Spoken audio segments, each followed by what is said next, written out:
และนี่ก็คือผลไม้ที่อยู่ตะฟังตังรถถ้าเราหลับตาเบิ่งแล้วมือของมันนั้นจะเป็นจุ่มสีเหลืองและในแถวนี้นั้นจะสามารถพบเห็นมันเลยในตะฟังตังรถนั่นเองหน่วยที่เป็นสีเขียวหรือว่าสีเขียวนี้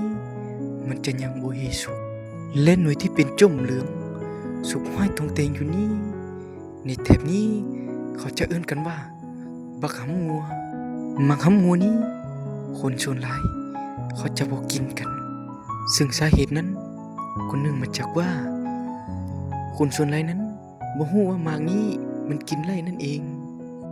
ถ้าฝึกขี่รถไกลไปไกลมาแล้วเห็นมักหำงัวนี้ก็ลองขึ้นปิดออกมา